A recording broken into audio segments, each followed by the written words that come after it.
lo primero que vamos a tratar de estandarizar es que estos términos, stem cell, células tronco, células troncales y células madre, son sinónimos. Significan lo mismo, estamos hablando de lo mismo, pero tenemos que tener claridad de eso para que no piensen que son cosas distintas. Entonces, ¿de qué depende? Depende del continente donde estén parados, depende del gusto del investigador, de quien esté haciendo la publicación. Algunas veces las llaman células stem, otras veces las llaman células madres, células tronco o células troncales. Las células madres tienen una capacidad clonogénica muy grande. Son las células del organismo que tienen la capacidad de autorrenovación mayor, ¿sí? Y eso es lo que permite que se mantenga su número en el sistema. Las células madre son las que tienen el repertorio, la memoria de lo que son ustedes, de su biología. Esas células madre son las que dan razón de todo el genoma. Dependiendo del microambiente donde estén, entonces son capaces de diferenciarse a diferentes tipos de células especializadas y bueno, son capaces de dividirse indefinidamente, de perpetuarse en el organismo, pues hasta cuando el organismo esté vivo, obviamente. Esa capacidad de autorrenovarse ilimitadamente se da por medio de este tipo de división que es la división simétrica. Esa división simétrica es esto, que de una célula se obtienen dos células exactamente iguales. Pero además dijimos que no solamente se perpetúan, se autorrenuevan, sino que además son capaces de diferenciar. Esa posibilidad se da por este otro tipo de división que se llama división asimétrica. La división asimétrica es cuando se produce una célula igualita a la original y otra célula diferenciada. Esto es lo que se conoce como división asimétrica. Esa célula diferenciada es la que finalmente va a madurar y se va a convertir entre los diferentes tipos de células que tenemos en el organismo. Gracias a esa división asimétrica tenemos los tres tipos de capas embrionarias, que son el endodermo, el mesodermo y el ectodermo. Entonces, recordemos que a partir del cigoto se forma el blastocisto y a partir de allí la gástrula y la diferenciación en las tres capas embrionarias. A partir del endodermo se van a formar el timo, la glándula tiroides, la paratiroides, la laringe, la tráquea, todo el sistema respiratorio, el sistema urinario, vejiga, vagina, la uretra, los órganos gastrointestinales, hígado, páncreas, todo el tracto gastrointestinal y decíamos todo el tracto respiratorio. A partir del mesodermo se va a producir todas las células de la sangre, tejido linfático, el músculo esquelético, el músculo liso, el músculo cardíaco, el tejido conectivo, incluyendo hueso y cartílago, sistema urogenital, corazón y sistema vascular. Entonces, fíjense acá, de la capa del mesodermo se va a formar todas las células que están en la médula ósea, pero adicionalmente se van a formar a partir de esta capa las células de músculo y las células de hueso. Entonces ustedes podrían pensar ya desde aquí que si tenemos una célula madre de la médula ósea, hematopoyética, y la llevamos al corazón, como tiene el mismo origen de mesodermo en una célula mesenquimal del mesodermo, podríamos pensar que esa célula madre hematopoyética podría eventualmente convertirse en células, por ejemplo, de corazón o vasos sanguíneos, que eso fue lo que empezaron a pensar algunos investigadores.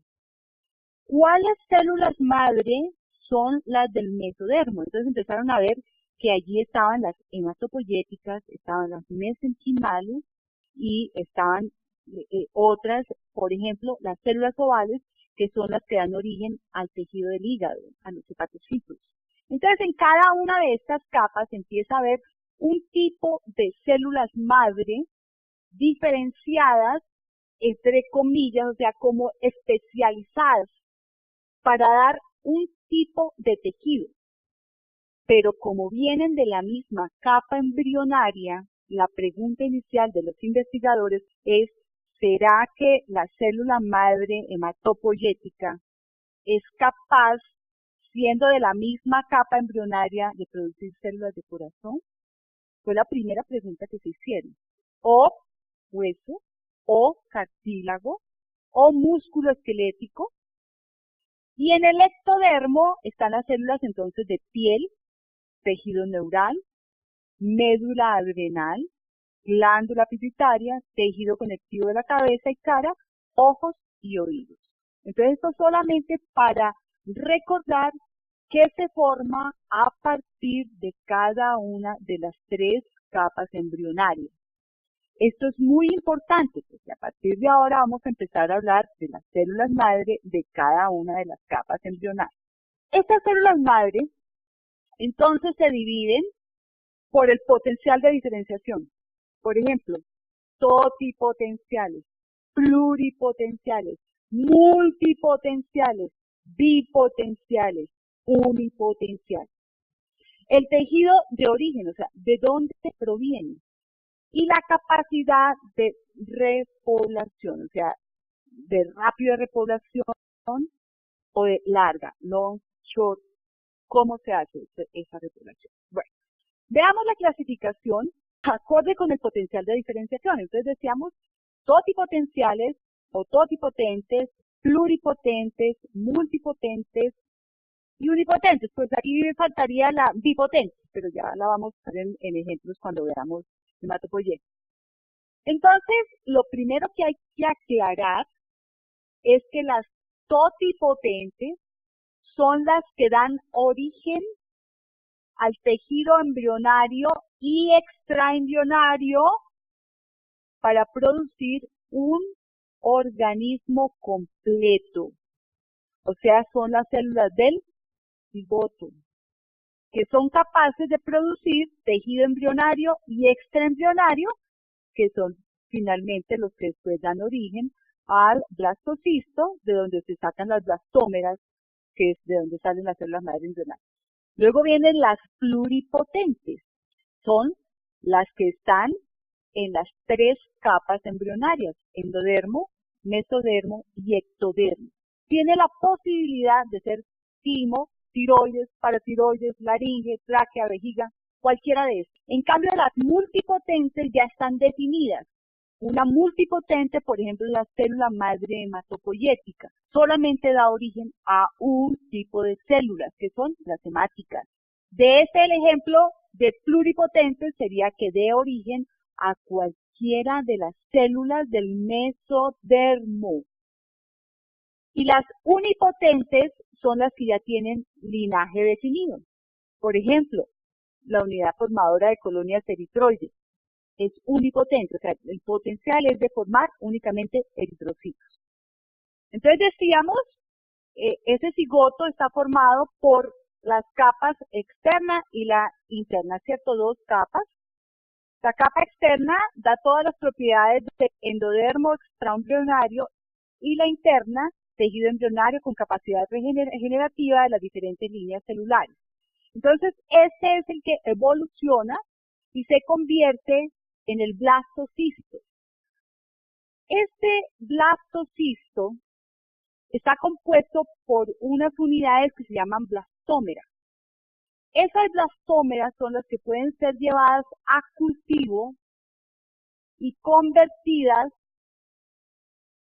en cuerpos embrioides a partir de las cuales se generan las células madre embrionarias de cultivo. Eso implica, si se hace así directamente, implica el sacrificio de este embrión. Implica que ya no se va a desarrollar una vez se lleva a cultivo. Esto es ex vivo.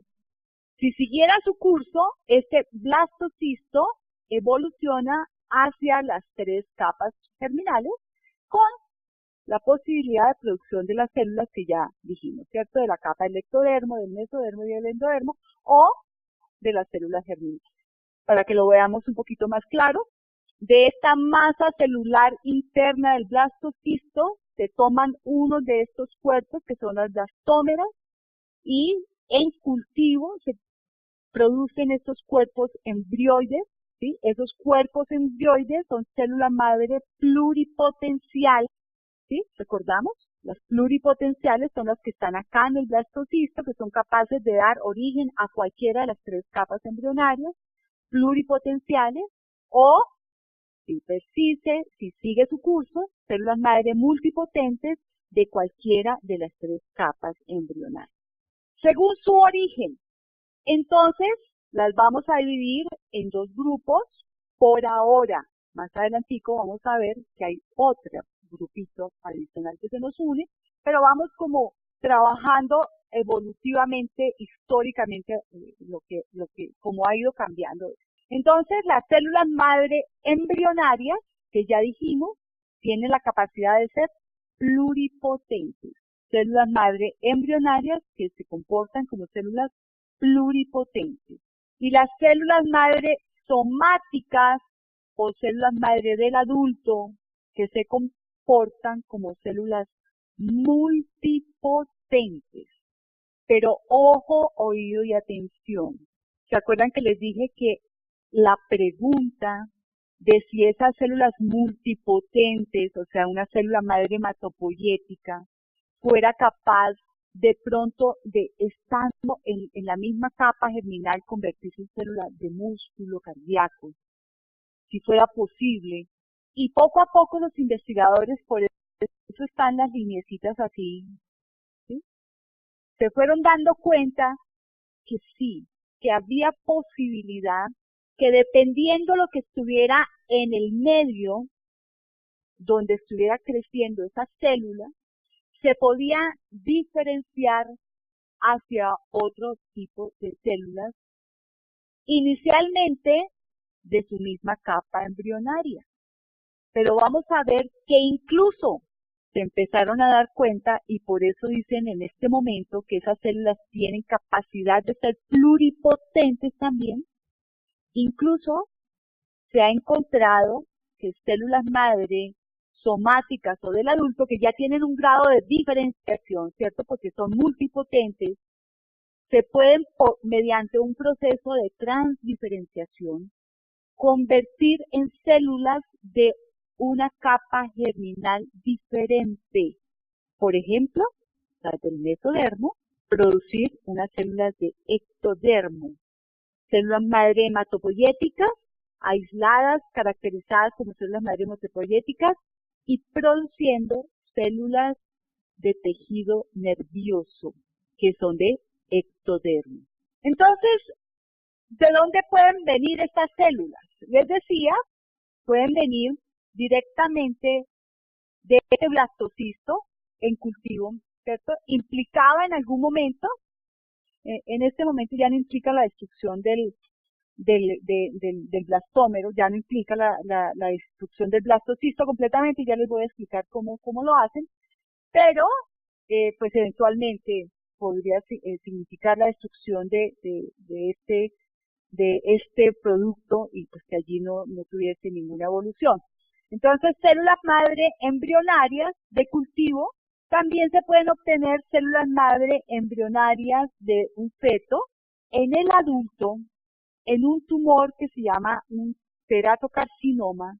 Se han identificado células madre con características de células madre embrionarias o células madre germinales, con las mismas características, solamente que estas células pues solamente han sido utilizadas para estudio.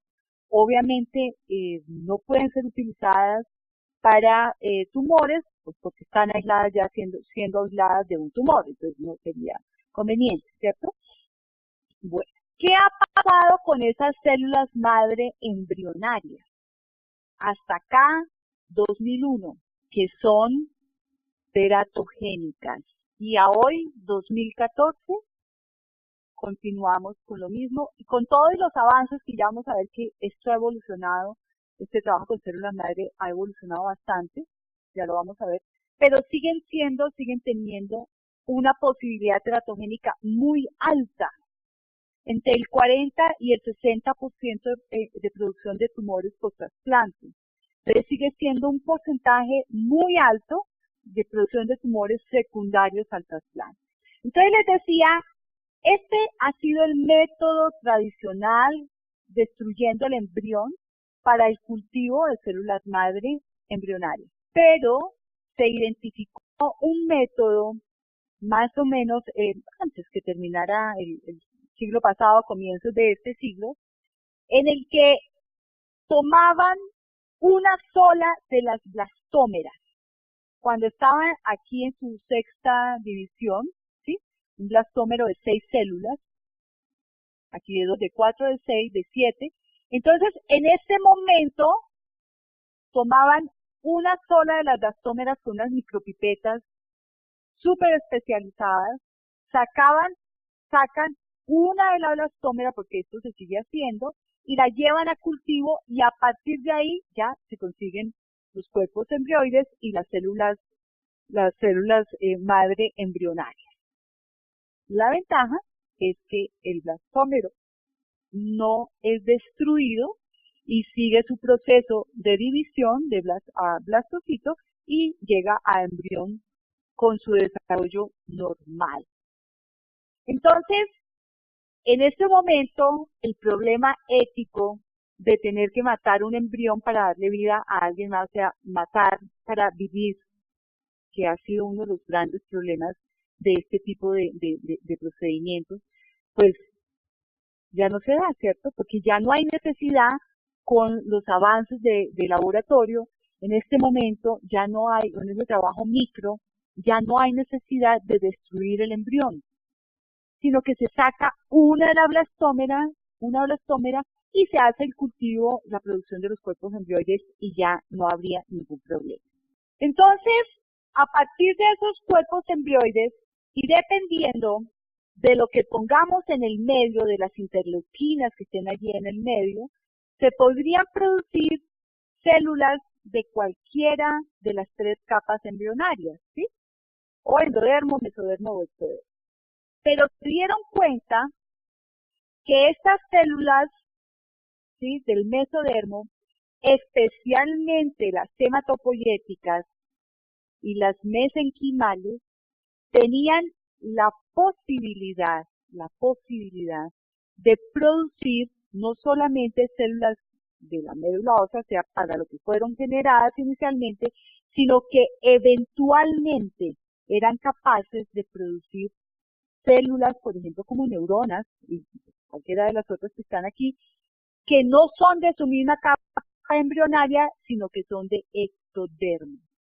Esta es una característica que se llama la plasticidad, que se genera gracias a un proceso de transdiferenciación. Plasticidad que se da mediante un proceso de transdiferenciación. De todas formas, la controversia que ha existido desde el punto de vista ético con las células madre embrionarias ha hecho que se desarrollen 2 líneas. Una es encontrar en las células madre somáticas o del adulto esas características o cómo lograr esas características de pluripotencia, o sea, cómo siendo una célula definida de una capa embrionaria, devolverla y convertirla en una célula con muy poca diferenciación, para que dependiendo de lo que yo le ponga en el medio, se convierta en lo que yo en la clínica necesito, yo no, el médico necesita en la clínica. Entonces, las próximas órdenes que van a llegar a los bancos de sangre es: necesito células madre, HLA compatibles. Me van a escuchar, ustedes están todavía muy jóvenes, y lo van a ver en sus órdenes. HLA compatibles, capaces de producir células hepáticas, con capacidad de hepática. Hay un trabajo, Premio Nobel 2012, células madre inducidas, germinales, pluripotentes, inducidas, que son llamadas células madre de clonación terapéutica. Este es el par de científicos, el doctor Gordon y el doctor Yamanaka. ¿Qué fue lo que hicieron? Cogieron un óvulo, le sacaron el núcleo y le pusieron el núcleo de una célula somática de alguien que necesitaba células de hígado idénticas, mismo HLA. Aquí está el esquema de qué fue lo que ellos hicieron.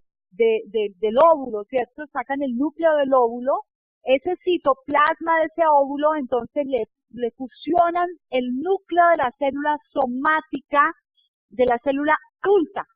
Entonces, ¿con qué han trabajado? Lo que más han trabajado es con células de piel, con núcleos de células de piel. Pero ahí está el HLA perfecto, la memoria biológica de este individuo, ¿cierto? Ahí está perfecto.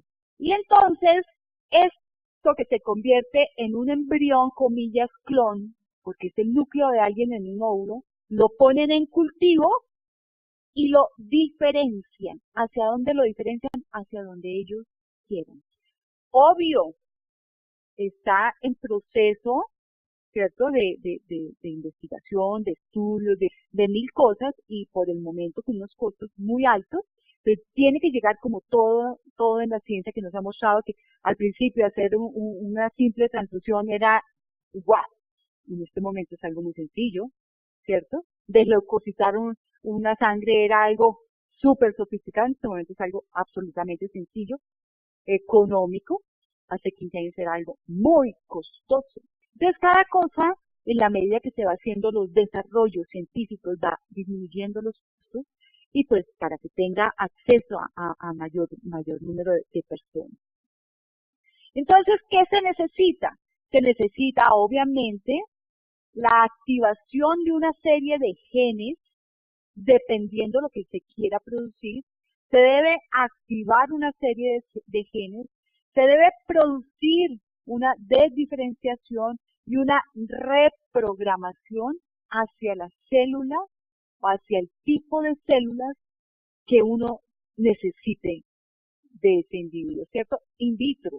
Ya cuando tengamos las células in vitro y sepamos y se sepa que son funcionales, además que sí van a ser, porque una cosa es desarrollar hepatocitos in vitro, células de neuronas in vitro, y otra cosa es que funcionen in vivo. Entonces, una vez se sepa eso, que funcionan, no solamente se desarrollan in vitro, sino funcionan in vivo, ahí tienen ustedes ya la repoblación, el proceso de repoblación, de regeneración, las posibilidades inmensas para personas que tienen 1 y 1 millón de problemas, pues sin ir tan lejos, una hepatitis por virus de hepatitis B, de hepatitis C, bueno. Y conseguir, pues, células madre HLA compatibles no es fácil. Entonces, esta es una alternativa para ese tipo de individuos. Entonces, aquí tenemos los tipos de diferenciación. Este es el tipo de diferenciación lineal, ¿cierto? El modelo clásico de diferenciación celular, que de una célula idéntica se obtienen muchas células, de una célula se obtienen muchas idénticas a ella en una división simétrica. O acá, por un proceso de maduración de una célula, por ejemplo, de un eritroblasto, se obtienen 16 glóbulos rojos, ¿sí? Por un proceso de maduración.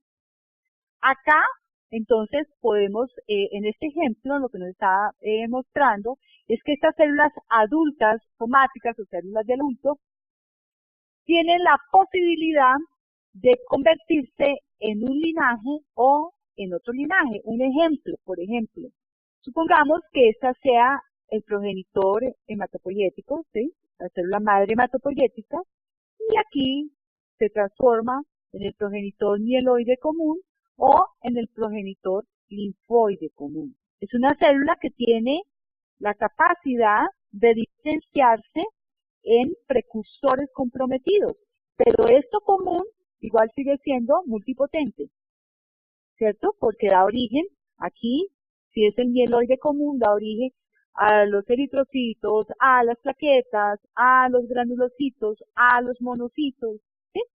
Y si es el linfoide común, pues da origen a las células T, a las células B, a las natural killers. Pero podemos tener este proceso de transdiferenciación con una restricción de linaje.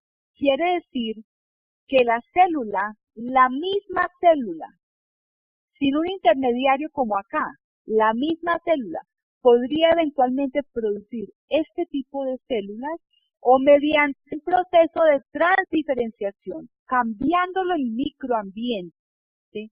Cambiándole las interleuquinas que estén presentes, cambiándole las hormonas, cambiándole el microambiente, se puede convertir en este otro tipo de célula. O en este proceso de desdiferenciación y rediferenciación, que es que a partir de estas células, ¿sí?, se puede llegar a un progenitor común desdiferenciado para que posteriormente se vuelva a rediferenciar, que es lo que la última propuesta, ¿no? Entonces yo les diría esto que inicialmente les mostré como que eran dos, entonces ya tenemos una nueva división. Células madre de clonación terapéutica y las células madre del adulto. Entonces aquí está inducción de células madre pluripotentes. Aquí está el artículo del doctor Yamanaka, este otro artículo que salió publicado en el 10 de enero del 2008, reprogramación de células somáticas humanas hacia la pluripotencia, y entonces con una cantidad de factores que ya están definidos, ya esto está ya bien descrito. Ustedes lo único que tendrían que hacer es coger estos artículos y en algún momento de su vida, en sus bancos de sangre, empezar a hacerlo. Pero lo primero que hay que empezar a hacer es que recoger células, ¿sí? Recoger, por ejemplo, lo que están haciendo en el hemocentro distrital, cordones umbilicales, como fuente de células madre, que la gente empiece a donar los cordones, y ojalá ayudemos para que donen allá al hemocentro, que es el sitio que en este momento pues está bien estructurado. Mire cómo conducir el destino de una célula y reprogramarla. Este artículo del 2009, pero ¿qué ha pasado? Por eso carita triste acá, todo lo tenga que ver con células embrionarias. Acuérdense que vuelve y se genera un embrión, ¿no? Con el núcleo de la persona, de la célula somática, pero es un embrión que está en proceso de desarrollo. No se escapa del poder tumorogénico. Siguen teniendo el problema. Entre el 40 y el 60% de los pacientes desarrollan tumores. Que esa era una alternativa muy buena, ¿cierto? Claro que los bioeticistas dicen que no se debe hacer ningún tipo de clonación, pero en medio de todo para los científicos decían, pues es que es una alternativa y nos comprometemos a que no vamos a clonar seres humanos, lo que vamos es a producir en in vitro tejido idéntico a su tejido original para reemplazarle el tejido dañado, ¿sí? Sea tejido neuronal, sea tejido nervioso, etc. Pero resulta que sigue teniendo también capacidad tumorogénica, o sea, se siguen produciendo tumores, incluso con estas células somáticas, con estas células inducidas, células madre de clonación terapéutica. Pero hay otra alternativa que ya vamos a hablar de ella. ¿En qué han trabajado? Las han utilizado para el tratamiento de problemas congénitos muy serios, como por ejemplo este síndrome de Rett, que es un síndrome de retardo bastante severo, y la progeria, ¿sí? Este síndrome de envejecimiento precoz. Esto es de abril del 2011. El otro grupo de investigadores que no trabajaron con células embrionarias, con embriones, trabajaron entonces con células madre somáticas o células madre del adulto. Pues lo primero que tendríamos que ver es qué tipo de células madre del adulto existen, o células somáticas. Entonces, el primer tipo que tenemos aquí son pues las más conocidas por todos nosotros, que son las hematopoyéticas, ¿sí? Trasplantes de médula ósea se lleva haciendo en el mundo más de 50 años de estas células hematopoyéticas. Pero también están las células mesenquimales, que son las que dan origen a todo el estroma medular. Están las células neurales, las células madre hepáticas, las hepáticas, las pancreáticas, y así sucesivamente las que dan origen a los diferentes tejidos del adulto. ¿Cuál fue la evolución de estas células somáticas o adultas? La definición inicialmente y hasta antes de empezar este siglo, era esta la definición de células madres somáticas del adulto o células adultas. Son células especializadas que están restringidas, o sea, ojo a esa palabra, restringidas en su capacidad de diferenciación y es capaz únicamente de generar células del tejido que representan. Este era el paradigma, era la definición, el dogma de cómo se definían las células madres somáticas o del adulto. Y lo resalto porque ustedes tienen que hacer un cambio allá en su chip. Eso cambia.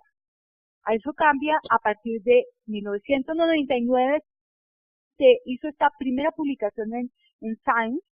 Entonces, aquí nos dicen convirtiendo el cerebro en sangre. Células neurales, tejido neuronal, que ¿de qué capa era? Ectodermo, ¿sí? Se convirtió en células de tejido sanguíneo, que son de capa ¿qué? Mesodermo. Ahí el cambio de paradigma fue total, completo. O sea, eran capaces esas células somáticas en cultivo de diferenciarse y producir células de un tejido diferente. Entonces, este paradigma cambia y empieza allí, pues obviamente, a mover el piso y a ver que no había de pronto necesidad de seguir trabajando con células embrionarias. El último trabajo que les presenté, la ventaja que tiene es el HLA idéntico, ¿no? Para el paciente que lo necesite. Esa es la ventaja que tiene. Tristemente, pues todavía sigue produciendo tumores en un 40% de los 60% de los pacientes que la reciben, pero pues, HLA idéntico. Pero acá, estas células, esta posibilidad. Y posteriormente, pues, se dieron cuenta que no solamente las del tejido neuronal diferenciándose a hematopoyéticas, sino que estudios posteriores demostraron que esas células madre hematopoyéticas eran capaces de diferenciarse a tejido neuronal. Aquí un resumen de lo que se ha hecho en el mundo. Entonces veamos qué más hay a nivel universal, qué más se ha hecho. Entonces, enfermedades, osteogénesis imperfecta, tirosinemia, una enfermedad del hígado, hepatitis B o C, cirrosis hepática, infarto del miocardio. ¿Con qué han trabajado? Con stem de origen de células de médula ósea. De células de médula ósea, pero también han trabajado con células madre de periferia, células madre de origen periférico. Del donante se extraen y posteriormente vía intravenosa son aplicadas a los pacientes. O la aplicación intramiocardial, o sea, en el momento de hacer el esteno, de hacer el procedimiento, aplicaba las células madre y la ganancia era, por ejemplo, disminución del tejido infartado, aumento de la perfusión. Siempre han tenido buenos resultados con este tipo de procedimientos. Pero esto es el futuro, esto lo están haciendo, esto ya es una rutina en muchos hospitales. Y entonces yo por eso digo, no estamos muy lejos, porque nuestros médicos están saliendo y están viendo ahora el mundo, la globalización, esta transferencia de conocimientos va a ser cierto y necesitamos que ustedes, los científicos de laboratorio, estén preparados, que ustedes estén preparados para lo que viene. Entonces Entonces, estas son las publicaciones, mire, del año 2000, del 99 ya hemos visto una, esta del 2000. La del 99 era tejido neuronal hacia sangre, ¿cierto? Y esta del 2000, células del adulto provenientes de médula ósea diferenciadas hacia células neuronales in vitro. Entonces, ustedes no se imaginan la belleza que es ver estas fotos, ¿cierto? Las neuronas en cultivo diferenciadas a partir de células madre hematopoyéticas. Pero no solamente tienen que crecer y que cultivarse, tienen que probar que sean funcionales, que hagan procesos de sinapsis, ¿sí? Y entonces, pues en esas están, ¿cierto? Que las neuronas logren hacer esos procesos y demás. Entonces, ¿sobre qué más lo han hecho? Hepatocitos, ¿sí? Células hepáticas, y bueno, ya lo vimos, que lo están trabajando además en la clínica, en cirugías. Ya no es solamente a nivel de laboratorio y a nivel de investigación, ya lo están aplicando en la clínica. Neuronas, músculo cardíaco, y miren esta publicación del 2001. Multiórgano, multilinaje. O sea, aquí lo que van a hacer estos científicos del laboratorio es: doctor, ¿qué quiere? ¿Qué necesita? Y se le tiene. ¿Necesita músculo? Le producimos. ¿Necesita células de corazón? Se le tienen. ¿Necesita células madre capaz de producir neuronas? Se le tienen.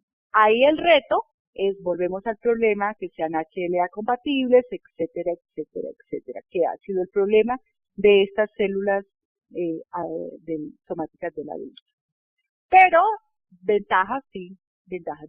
Antes de ir a las ventajas y a las desventajas, yo les decía, no solamente tienen que ser capaces de diferenciarse, ¿cierto? Sino que además deben mostrar funcionalidad in vivo, in vitro e in vivo, ¿sí? Funcionales. Y tercera característica, deben producir un asentamiento claro y persistente, o sea, deben poder colonizar. Características, para mí esta es una muy buena alternativa, ¿cierto? Fenotipo estable, carecer de potencial tumorogénico y facilidad para la manipulación genética, o sea, para que se diferencie, se transdiferencie y demás. Aplicaciones múltiples, todas las que ustedes se imaginen, estudios biológicos, ¿cierto? A nivel de laboratorio, pero también diseño de nuevos medicamentos, ¿no? Terapia celular y génica y, obviamente, trasplantes. Células madre de médula ósea. Se han encontrado hasta el momento 5 tipos diferentes de células madre en la médula ósea. Por un lado, obviamente, las hematopoyéticas y las mesenquimales. Y digo obviamente, pues porque es que las dos son las que dan origen al tejido de la médula ósea, ¿sí? Y a las células hematopoyéticas. Células madre de población lateral, ya vamos a ver qué son. Las células madre ovales, que ya dijimos, son las que dan origen a los tejidos del hígado, los hepatocitos. Y estas que fueron las últimas que se encontraron y sobre las que se ha venido trabajando bastante, porque son las más indiferenciadas, las que se pueden manipular más fácilmente para transdiferenciar. Son las células progenitoras adultas multipotentes, pero son las que han mostrado la característica de pluripotencia mayor, o sea, son las que han mostrado la mayor capacidad de pluripotencia y se llaman MAPC o MAP. Bueno, las hematopoyéticas, decíamos, más de 50 años en el mundo de historia de trasplante de médula ósea, ¿sí? De trasplante de médula ósea. Entonces, estos trasplantes de médula ósea aquí en el país, yo creo que hace más o menos unos entre 30 y 32 años empezaron, si no estoy mal, los pioneros fueron en el Hospital Militar Central de trasplantes, en hacer trasplante de médula ósea para pacientes con problemas hematopoyéticos, del tejido hematopoyético y linfoide, leucemia especialmente. Entonces, ¿De dónde provienen ese origen de las células madre hematopoyéticas para hacer trasplantes? Pues obviamente, por un lado, la médula ósea, pero también pueden ser obtenidas de sangre periférica. Entonces, un donante HLA compatible a quien se le movilizan las células madre desde la médula ósea, aplicándole unos factores de crecimiento, unidad formadora, el factor estimulante de la formación de colonias granulomonocíticas, ¿sí? Entonces, ya vamos a ver una diapositiva donde nos muestra cómo funciona ese factor de crecimiento, que es un factor diferenciador. Esas células madre hematopoyéticas, además de estar en la médula ósea y en sangre periférica, hace algún tiempo se descubrió que están también en sangre de cordón umbilical. Pero normalmente las células madre están pegadas de esta forma al estroma, a las células del estroma, ¿sí? Los osteoclastos, los osteoblastos y demás están pegadas a las células del estroma. Cuando se aplica el factor de movilización, entonces lo que hace es que se despegan del estroma porque es un factor de maduración. Cuando la célula madura, se despega del estroma y va caminando hacia los sinusoides. Entonces ese factor de maduración en esas cantidades que se aplica hace que se pierdan esas moléculas de adhesión, se liberan del estroma y se liberan obviamente las células madre hacia sangre periférica a partir de los sinusoides, ¿sí? Entonces hay un proceso a ese donante se le hace se monitoriza y cuando tenga un determinado número de células madre CD34 positivas, entonces venimos acá, el fenotipo característico, CD34 positivo, CD133 positivo, CD117 que es el CKIT positivo, CD38 negativo y ningún marcador de linaje, marcadores de linaje negativo. Cuando tenga un número apropiado de esas células madre, entonces se le toma creo que son unos 250 mililitros de sangre y se consiguen las células mononucleares y eso es lo que se transfunde, ¿sí? Que puede ser, ya sabemos, vía endovenosa o directamente, por ejemplo, en el caso de la miocardio. ¿Qué otro inmunofenotipo de células madre podemos tener en la médula ósea? En el ratón se ha visto una población de células madre que son CD34 negativo y se ha asociado con un estado quiescente de la célula madre hematopoyética. ¿Recuerdan lo que significa quiescente? Cuando una célula está en su estado quiescente, quiere decir que está en fase G0, que no está activa frente al proceso de renovación. ¿Sí? Está en fase G0. Pero están también las células de población lateral, que decíamos que son las células que dan origen especialmente a las células de músculo, son CD34 negativo, y están, cuando se va a hacer el trasplante de células madre movilizadas, hay un marcador que es muy importante ver, que es el KDR. Porque una célula CD34 y KDR positivo, mientras más KDR positivo haya en ese momento, en ese donante, mejor, porque estas células con ese inmunofenotipo son las que tienen la mayor capacidad de autorrenovación. O sea, son las que van a hacer mayor división mitótica al momento de ser transfundidas. O sea, son las que van a poder implantarse de mejor manera en ese tejido donde las están implantando.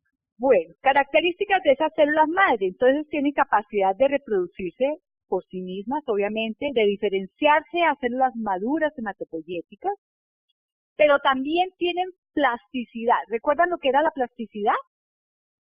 Que es un proceso que se da es un fenómeno que se da mediante un proceso de transdiferenciación que implica que la célula deja de producir las células para las que estaba programada inicialmente y puede producir células incluso de otra capa embrionaria.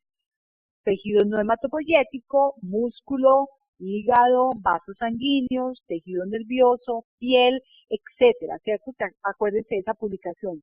Multitejidos, multiórganos, o sea, cualquier cosa podemos diferenciar acá. Lo importante es saber cuáles son las citoquinas, el microambiente que se necesita y se puede hacer, por lo menos in vitro han llegado a eso. Uso de las células hematopoyéticas, terapia regenerativa, por ejemplo, en cirrosis hepática. Vamos aclarando todo el potencial de las hematopoyéticas y demás. Veamos las mesenquimales. Estas células madre mesenquimales fueron las primeras no hematopoyéticas que se aislaron de la médula ósea. Y tienen este aspecto de fibroblastos, tienen aspecto fusiforme, tienen sus marcadores de inmunofenotipo específicos que son el SH2, SH3 y SH4, CD29, CD44, 71, 90 y 102 positivo, y ausencia de marcadores hematopoyéticos, entonces no son CD45, 34, 11 y 14 negativos. Entonces, células madre mesenquimales, CD34 negativos.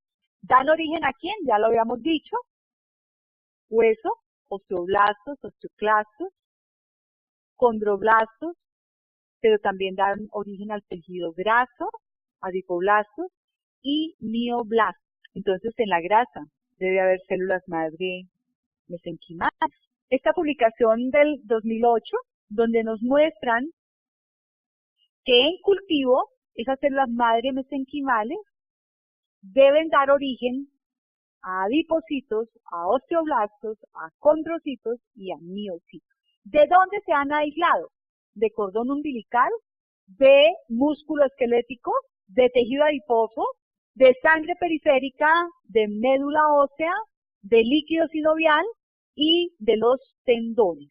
Entonces allí están las publicaciones de donde sacaron la evidencia y se confirma que son células madre mesenquimales cuando en cultivo son capaces de producir adipocitos, osteoblastos, condrocitos y miocitos en unas características específicas de cultivo que también están muy bien identificadas. Y es parte del trabajo de doctorado que hizo aquí Viviana Rodríguez.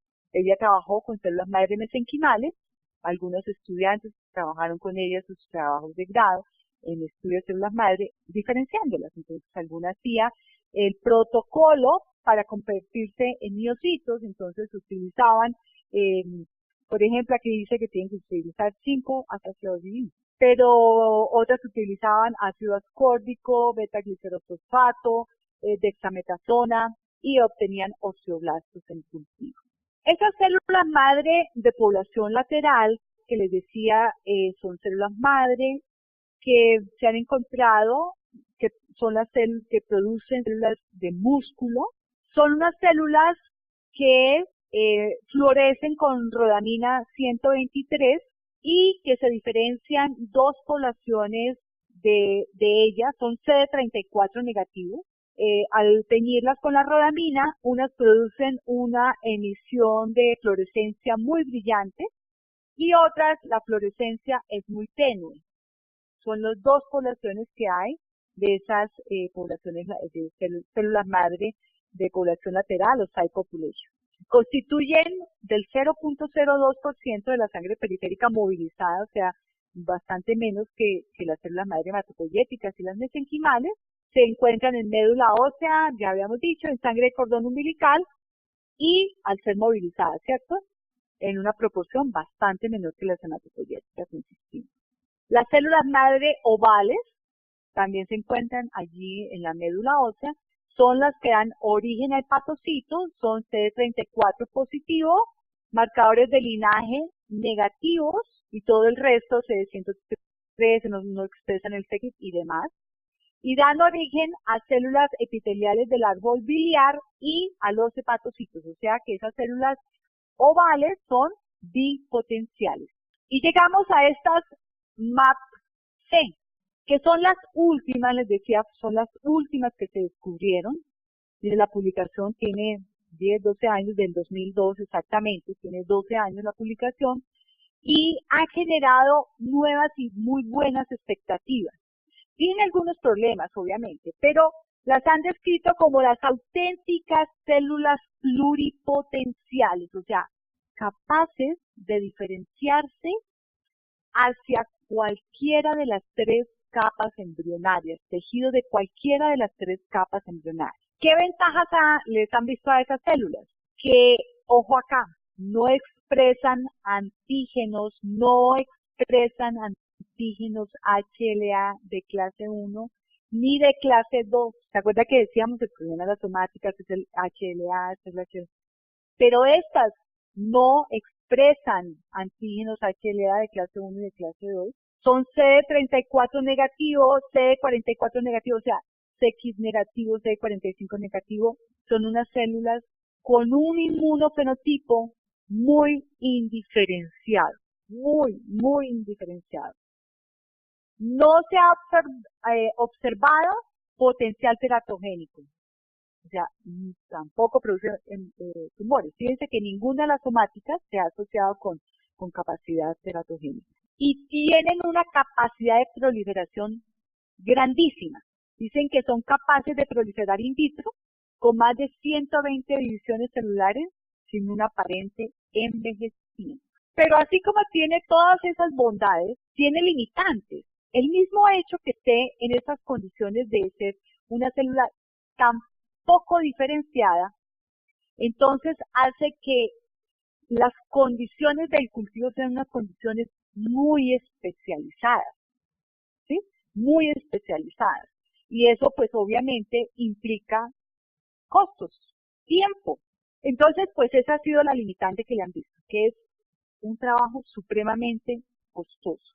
Y hasta el momento pues sigue en estudio, no hay suficiente claridad sobre las condiciones para que se diferencien en los diferentes tipos celulares, por lo tan indiferenciada que son. Sin embargo, pues abren nuevas expectativas de posible aplicación terapéutica. Entonces allí les dejo esta alternativa que a futuro parece ser porque no tiene capacidad teratogénica, porque no expresa HLA, ¿sí? No expresa moléculas de HLA, que pareciera ser, o sea, si uno lo ve desde este punto, pareciera ser lo de mejor pronóstico para este tipo de terapias, para los pacientes que necesitan este tipo de registros. Para terminar este capítulo, entonces, un resumen sobre las propiedades de las células madre: autorrenovación, diferenciación en diferentes tipos de linajes celulares, la repoblación funcional y la plasticidad. Entonces, la repoblación funcional es la que hacen cotidianamente, ¿cierto?, en todos nuestros tejidos, porque las células viven, los glóbulos rojos, por ejemplo, viven 120 días, las plaquetas viven 10 días, un neutrófilo vive 4 días. Entonces necesita estar haciendo un proceso de repoblación, esa es la repoblación funcional, pero adicionalmente, gracias al proceso de gran diferenciación, la plasticidad de las células madre es un hecho en este momento y son capaces de arreglar un tejido que esté dañado. Bueno.